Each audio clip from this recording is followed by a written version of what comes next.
കേവിയിലായിരുന്നു, പെട്ടെന്ന് കേവിയിലായിരുന്നു. അവിടെ താമസമായിരുന്നു.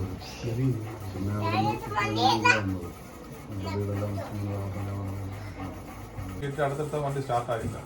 അത് ബാക്കിയുള്ളവരെല്ലാം കൊണ്ട് തള്ളി സ്റ്റാർട്ട് ചെയ്തിട്ടാണ്. അവന്മാർ പറഞ്ഞ് ഇനി വേണ്ട, ഇനി പോകണ്ട, വേറെ ഇവിടെ അല്ലെങ്കിൽ നാളെ പോയാൽ അതും കുഴപ്പമില്ലെന്ന് വെച്ചാണ്. ഞാൻ എന്താ പറഞ്ഞത് 10 ദിവസമൊക്കെ ഉള്ളൂ. അവൻ 2 മാസമോ 3 മാസമൊക്കെ അവിടെ നിന്നിട്ട് വരും. അപ്പോൾ ലീവ് വരും. മുന്നോടായിരുന്നാലും എവിടെയായിരുന്നാലും സ്കൂളായിരുന്നാലും പഠിച്ച സ്കൂള് ഗവർണറൊക്കെ വന്നിട്ട് ഇത്രയും അത്രയും പിന്നെ